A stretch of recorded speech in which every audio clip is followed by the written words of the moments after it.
Welcome to Food Handler Training. Thank you for being able to join us today. My name is Darrell Hammond and I'm the Chief of Environmental Health for the Irving Health Department. Today we're going to present a short training program that is geared towards you, the general food service employee. We plan to present many of the basic rules and principles that you should be familiar with before working in a food operation.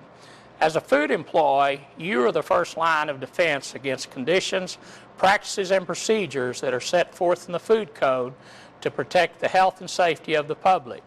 As you view this video, try to focus on what things are acceptable and which ones are not. At the end of each segment, I will summarize the main points for you to review. I believe that the most effective way to present this material is by actually viewing the interaction between a health inspector and the people in the facility that he is inspecting.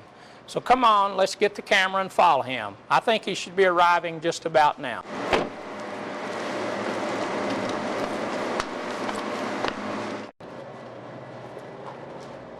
Hello, I'm Inspector Roy, here to do your regular city health inspection.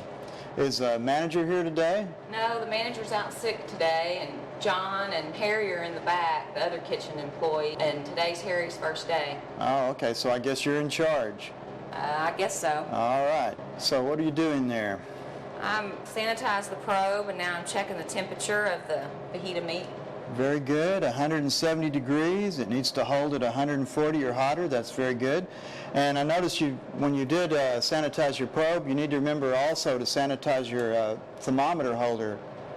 Okay.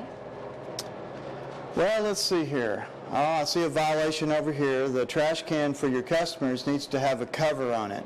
Oh, okay. I'll let my boss know that. Do you have a copy of the last inspection report? Yes, it's on the office door. Okay, well, we'll get to that when we get back there.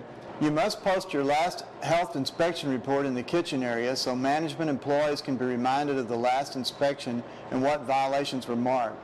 The main concern should be to correct everything that was noted and not have any repeat violations. I see you've got a drink there with a lid and a straw. That's proper. Okay, yes, my boss said we could have one with a lid and a straw. Okay. The City of Irving allows you to have a beverage as long as it has a lid and a straw. We do not allow any bottles, cans, or coffee mugs, or any other type of open container. This is to minimize hand-mouth contamination. I notice you've got 2 rings on. We only allow 1 ring, 1 tight watch.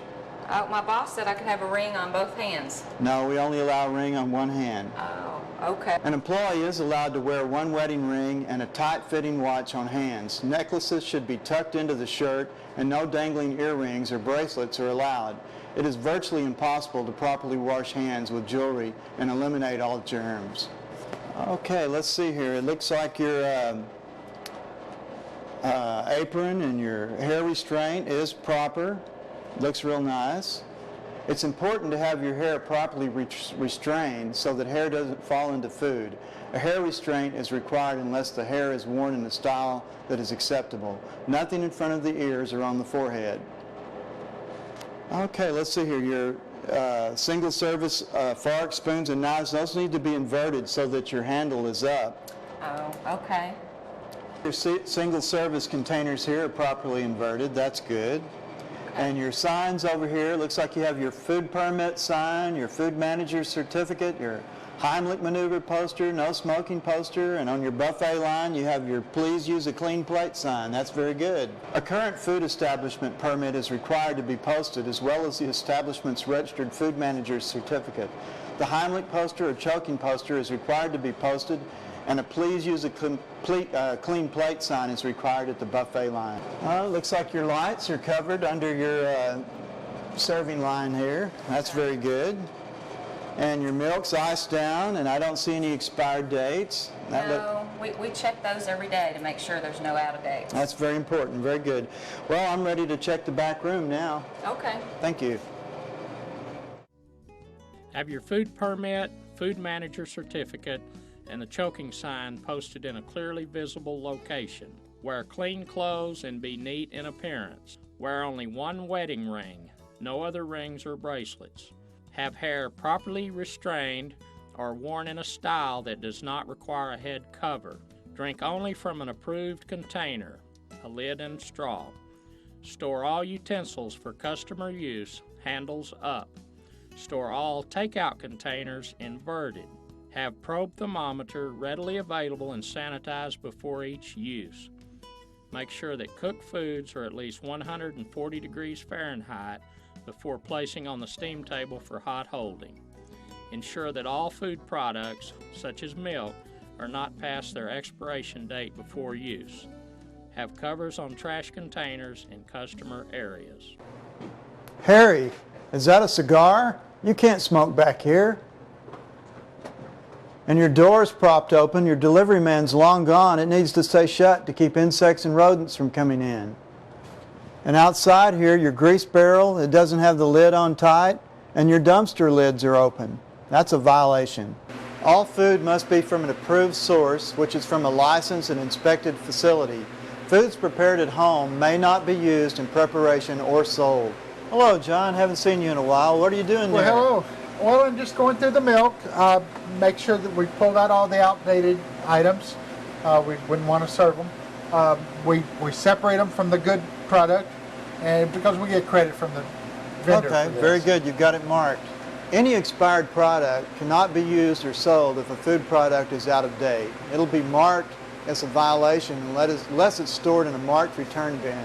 The same goes for molded, rotten produce. Our code says nothing can be used past its sell-by, use-by, or best-by date. What are you doing now? Oh, well, it's just basically the same principle. I'm pulling out the vegetables that are no longer any good, all the produce that's just not up to our quality standards here. Okay, very good. Any expired product cannot be used or sold if a food product is out of date. It'll be marked as a violation unless it is stored in the marked return bin. The same goes for molded, rotten produce. Our code says nothing can be used past its sell-by, use-by, or best-by date. Well, let's see. What do we got back here in the old walk-in? Oh, back here, this is a violation, John. You've got a raw chicken stored over produce. It's a violation to store raw chicken or other raw meats over other foods. Juice or blood containing bacteria may fall or drip onto food below, resulting in cross-contamination. You've got some cases on the floor, some watermelons on the floor that need to be up off the floor. Yes, sir. Well, the bucket's okay, isn't The it? bucket's okay because it has a proper cover. It's got tall sides, so it's impervious to cross-contamination. So you can Okay. still have the bucket down there. Okay, great. Now I'll move the boxes and the watermelon. Your foods here seem to be properly covered. That's good. I see dates on them, used by dates. Yes, That's sir. also very good. Let's see. I'm going to need to check if some temperatures in here on your chicken.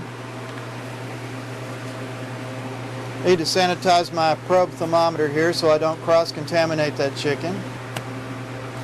Ah, very good. It's at least 38 degrees. Of course, you know you have to hold all cold food at 41, so your cooler's working great. All potentially hazardous foods held in a cooler must maintain an internal temperature of 41 degrees Fahrenheit or colder.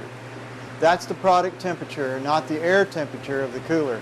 Probe thermometers should be used to check the internal temperature of any of the food in the cooler. Keep outside doors closed except when in use. Keep lids closed on outside dumpsters and grease containers. No smoking of any kind except in properly designated areas. Use only food from approved sources, no food from home. Segregate any expired products that must be kept for credit and clearly mark "Do not use." Do not store raw poultry, eggs, meat, or fish above other food products. Do not store food items on the floor. Keep all foods covered in storage. Do not leave products in cans that have been opened. Always maintain product temperature in cold holding units at 41 degrees Fahrenheit or below. Oh, Harry, that's a major violation. You can't eat and drink in the kitchen. You've got to eat either in the office area or in the dining room. Employees may only eat and drink in designated break areas. Offices are in the dining room with the exception of a drink with a lid and a straw. Oh, good, you're washing your hands. It's very important to wash hands after eating, drinking, smoking, using the restroom, before and after handling any food, between handling raw and ready-to-eat foods, after cleaning and after touching any part of your body. It's very important to use warm water and scrub with soap for at least 20 seconds and dry hands with a paper towel. Don't use a cloth and don't use an apron for drying hands. If an employee has a Band-Aid on their hands, they must wear a glove to protect the wound from contaminating the food. An area around and under the Band-Aid cannot be washed properly. Also, the Band-Aid doesn't come off in someone's food. If an employee doesn't have a Band-Aid on, they may want to use the hand sanitizer after they dry their hands instead of the gloves. An employee must either wear gloves or use the hand sanitizer after hand washing before handling ready-to-eat foods. Well, Harry, you just keep messing up here. You've got on dirty clothes. You just wiped your hands with your gloves. You need an apron on, and you've got a cloth in your pocket. The cloth needs to stay in the sanitizer bucket between use. Depending on their illness, a sick employee may be put on restricted duty, such as non-food or utensil handling work, or they may have to be completely restricted from coming to work. Your supervisor will be the one to determine this, but you must make him or her aware of your illness. No eating or drinking in food areas except drinks with lid and straw. Do not ever block access to hand wash sink. Always keep every hand wash sink supplied with soap and paper towels. Thorough hand washing is required when starting work shift, after going to the restroom, after handling raw food products, before handling clean utensils, after coughing, sneezing, touching hair or face, after eating, drinking, or smoking, after sweeping, mopping, or other cleaning, generally when hands are soiled. Band-Aids must be covered with gloves. Employees with certain illnesses must be excluded or restricted from handling of food or clean utensils. Harry, that's a violation to stack food directly on the floor. You know better than that. And this chicken here, it's 64 degrees. It's in the danger zone. That should have been stored on ice. That's going to have to be destroyed. All potentially hazardous food must be kept out of the danger zone, 41 degrees to 140 degrees during storage, preparation, and holding, because germs that cause foodborne illness grow in the danger zone and they multiply. So it's very important that potentially hazardous foods stay outside of that range or short periods in the danger zone, or sometimes unavoidable, but must be kept to a minimum. Okay, let's see. Oh, Harry, here you're defrosting a frozen chicken. Should always be under running water when you defrost. Always keep it under running water. The proper way to defrost is under cold running water with drain open in the cooler or in the microwave if to be cooked immediately. Never leave out food on the counter or put in standing water. However, the best method is to plan ahead and thaw out under refrigeration. This is sitting out to be prepped, but it has an expired date. You're going to have to destroy that. And over here I see you're stacking food without a cover. Should have a cover on this product before you stack another cover on it. And that can that you're opening is dented. You can't use it. You're going to have to destroy that.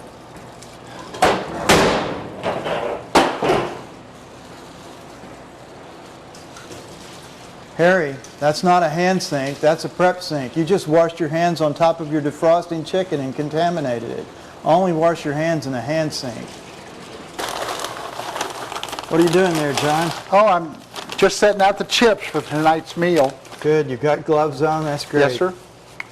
We always make sure to wash our hands and don a fresh pair of gloves before we handle ready-to-eat foods. That's correct. Oh, I see you've got your bulk bins here all labeled. You've got tight lids. But what's this? Oh, you're using a styrofoam cup for a scoop. All scoops must have a handle, and then you need to keep the handle sticking straight up out of the product to prevent cross-contamination. Well, let's see how the dry storage room looks. Well, here's a violation right here. We have some single-surface containers that aren't stored in a closed bag to protect them from dust and debris. And over here we have food stored in an open bag, which should be poured into a bulk bin with a lid and a label to prevent it from contamination. And we have foil on top of the scale. We don't allow foil to be used there. And here looks like some salsa that says refrigerate after opening, and that should have been put in the cooler after it was opened. All products that say refrigerate after opening must be held in a cooler or on ice at 41 degrees or colder. If not, it'll have to be destroyed. Always read the labels and know your products.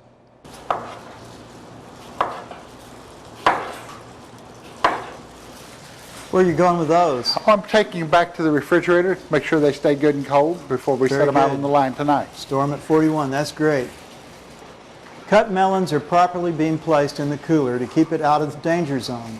Once melons are cut, they become a potentially hazardous food and require refrigeration. What are you doing here? Well, I'm washing the lettuce for the salad. Again, we got to make sure all the contaminations are gone, as much of it as possible. You know, it comes out of, it's a plant grown in the field. Good. So we're just double checking, double washing. Keep food at proper temperature and out of the danger zone. Hot 140 degrees Fahrenheit or cold 41 degrees Fahrenheit. Thaw frozen foods in the cooler at 41 degrees Fahrenheit or less under cold running water. In microwave, then immediately cook. Do not use any food products past their expiration date. Do not stack unprotected foods on top of one another. Wash hands only in hand wash sink. Label all product containers. Do not leave products stored in open bags. Cover single service articles in storage. Read labels. Refrigerate if necessary. Handle ready to eat foods properly. Do not use rotted or spoiled produce or products. Thoroughly wash all produce before using. Cindy, you know to wash your hands after touching the food, right? Yeah. Very good.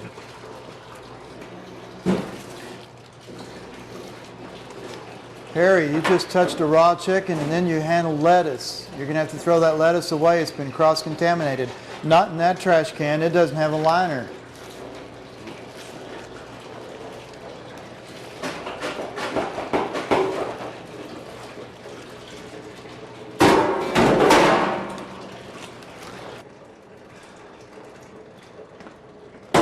Harry, there's blood all over this lettuce. You've cross-contaminated it. That's going to have to be thrown away.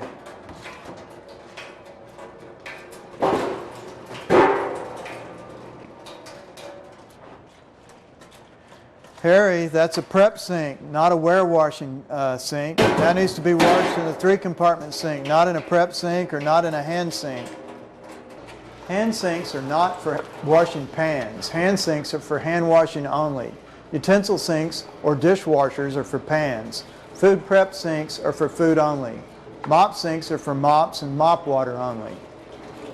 Well, John, what are you doing there? hi. What can you tell me about your hot holding food back there? We try to serve it, take it out to the line at 165 degrees. So we're just trying to keep it at least 140. Tell me about your cooking temperatures. We just make it simple. We cook everything to 165 degrees. Okay.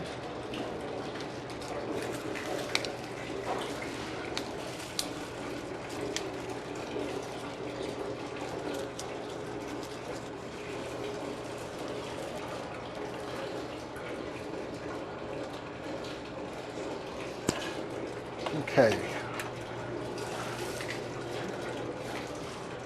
165. Very good. Okay.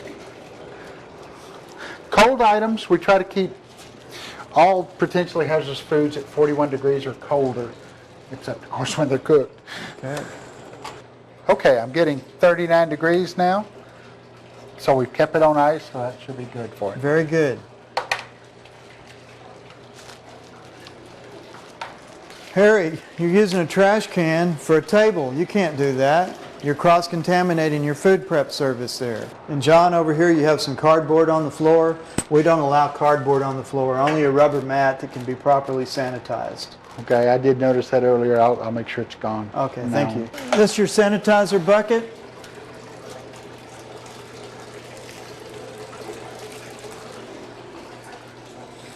That's good, 50 parts per million. Chlorine-based sanitizer must be 50 to 100 parts per million. Blue to purple is just right. Black is too strong. Keep wiping cloths stored in a sanitizer container between use in order to avoid spreading germs. Change out the sanitizer water several times during the day. John, you have foil on your backsplash of your oven. That's a violation. That's not a sanitizable surface. Okay. And also, your wooden spoon there, we don't allow wooden spoons because they can't be sanitized properly. Oh, all right. I'll get rid of it.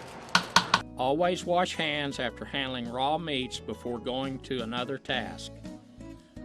Avoid cross-contamination in storage by never storing raw meat products over other foods. Do not wash anything in hand wash sink except hands. Always maintain and check frequently hot and cold holding temperatures. Cook foods to the proper temperature. To be safe, cook all meats to an internal temperature of at least 165 degrees Fahrenheit.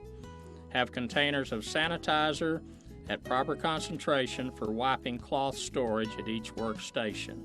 Do not use cardboard as a cover on the floor. Do not store utensils on cloth. No foil on surfaces or to line pans. No tape on utensils and no wooden spoons. Do not use single-service articles such as paper cups for scoops or food storage. Always keep product scoop handles out of the product. John, you just brought that out of the cooler in a single-service container. You can't store food in a single-service container. Okay, I just made it yesterday. Now you have to throw it out. Okay, it's gone. And let's see, you've got your food laid out here ready to use. You've got use-by dates on here. They look good, except, this one's expired. How did I So miss that? that one will have to be thrown out. Okay. All the potentially hazardous foods laid out for use have been properly dated to show a 7-day use-by date. It's important to date all prepared foods and to know when to discard. Hey, Harry, where are you going with those? Oh, gonna refrigerate them? Well, we have a set procedure you've got to follow. We need to take the beans out of that deep pan, put them in shallow pans no more than 4 inches deep, spread them thin, put those pans in an ice bath, stir them until they get cool, then put them in the refrigerator. After that, uncovered. Okay? Go ahead and set them back on the stove for now. The proper way to chill foods is by using a 4-inch deep container or smaller. This allows the food to cool faster. You may also need to put the container in an ice bath to speed the cooling process. Always separate large pieces of food to facilitate the process. Hey, Harry, what you doing now? Gonna put that out on the steam table? Well, it's not ready to put on the steam table yet. It's got to be, notice you're holding it with bare hands, it's got to be heated to 165 degrees before you can put it out there. So reheat it back on the stove, or put it in the microwave till it's 165, or go ahead and just put it back on the stove today. We could never put the food out there on a steam table or in a crock pot because they just heat the product too slowly. Okay? Do you have a STEM thermometer? No, you don't. You should have a STEM thermometer at all times. All leftovers must be reheated to 165 degrees before placing on the steam table or in a crock-type holding pot. These types of units are only for holding and maintaining temperature at 140 degrees or higher, not for heating up. Heating to 165 degrees should be done rapidly on the stovetop or in the microwave. All kitchen employees should have an available probe thermometer for frequently checking temperatures. Label and date all prepared PHFs that are held over for reuse. Do not use past that date. Use a quick cooling method to cool foods rapidly before placing into cold storage. Do not use a steam table or crock pot for rapid heating or reheating. Always reheat leftovers to 165 degrees Fahrenheit. Harry, what are you doing in there without the light on? You can't be washing dishes without the light on.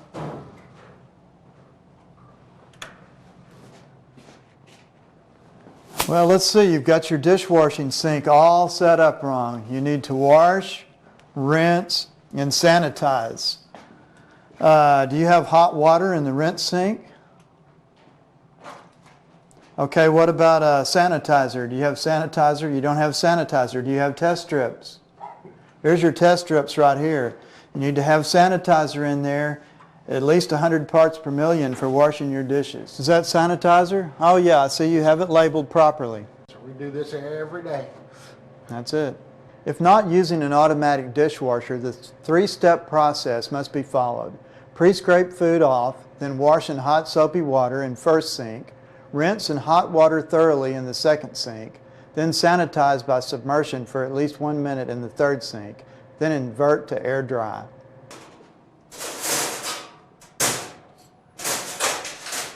Harry, you can't dry utensils or dishes with a cloth. They have to be air dried after sanitizing. You can't use your apron either.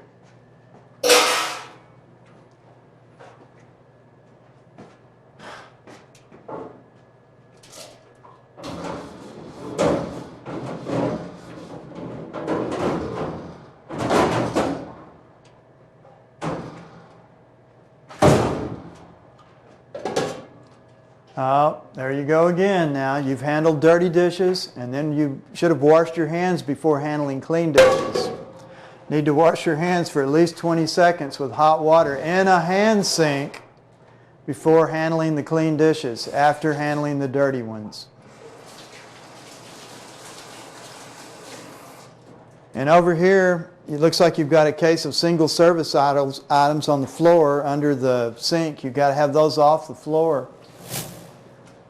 And what's this over here? Food cases on the floor under the sink. Those have to be off the floor. Let's see, this is your chemical storage closet, but you have food in here stored with chemicals. Now that's a violation, and that's a repeat from your last inspection. Clean and sanitize equipment in place that is not to be washed in a 3-bin sink or dishwasher. Properly use the 3-bin sink method of dishwashing at all times. Wash, rinse, sanitize, air dry. Always have sanitizer test strips available to check the concentration of sanitizer. Never dry utensils with a cloth. Invert them and let air dry. Always wash hands between handling dirty and clean dishes. Keep lights working and turned on in all work areas. Do not store cleaners, sanitizers, or other chemicals with food items, utensils, or single-service articles. Do not store food, utensils, or single-service articles under sinks or other plumbing. Outside should have no high grass and weeds, potholes, standing water, or outside storage. The dumpster doors and lids should be kept shut. The grease barrel should have a lid on it at all times, and the ground should be clean. The front and back doors should have an auto closure, and the doors should be sealed. Look for signs of droppings or gnawed products. Glue traps, metal traps, and snap traps should be put against the wall. The bait stations outside should be changed monthly. What's this? Oh, this is an over-the-counter pesticide. That's not allowed. Only commercial use pesticide. For insect control, only commercial use pesticides are allowed. Gel baits and dust work best for German roach infestations when they're applied in wall voids, cracks, and crevices. For flying insects, commercial use pyrethrin or resmethrin should be used. Light traps are allowed, but not above food or food preparation surfaces. Keep the floor wall junctures clean and clear under all equipment. Each food establishment should have a contract with a commercial exterminator for regular service.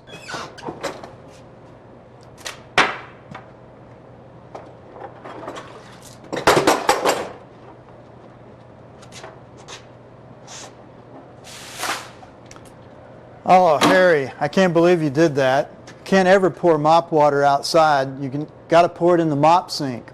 And also, your mop has to be stored with the handle down and the mop head up.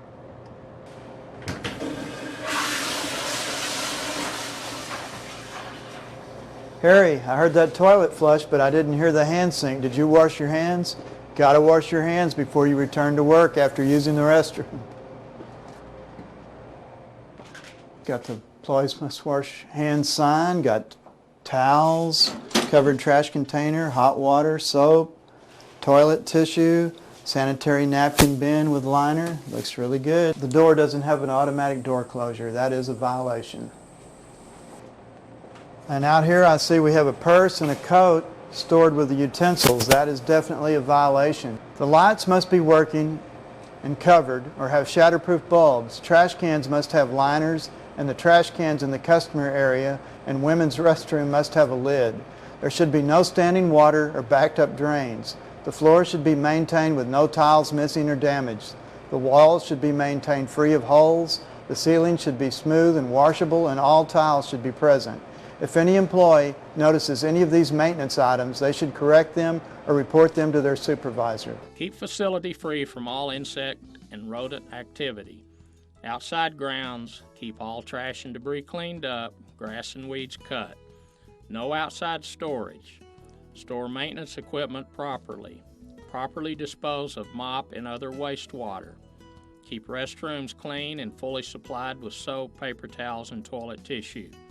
Must have covered waste container in restroom. Need employee hand washing sign in restroom. All exterior doors and restroom doors must be self-closing. Do not store personal articles such as clothes, purses, etc. with food, utensils, or single-service articles. Maintain all walls, floors, ceilings clean and free of damage. All lights in kitchen or storage areas should have protective covers. I need to go over the results of y'all's inspection with you. Let's see here. You had 3 repeats: food stored in an open can, chemicals stored with food, plastic spoons and forks not protected in the supply room. So you have failed today's inspection. I'll have to come back within 2 working days and re-inspect. Harry, he was just responsible for too many critical violations. In fact, Harry was responsible for at least 5 of the 6 critical violation categories that have proven to be the ones most associated with causing foodborne illnesses, and they are as follows. Holding temperatures of hot 140 degrees Fahrenheit and cold 41 degrees Fahrenheit must be maintained. Proper cooling down of cooked food, rapid reheating of foods to 165 degrees, cooking foods to proper internal temperature, prevention of cross-contamination in storage and preparation of food, practicing frequent and proper hand washing. There's our boss now. What's going on? John called me and said the health inspector was here. Yeah, we failed pretty bad thanks to Harry. Harry? Who's Harry? The new guy you hired that started today. I haven't hired any new guy.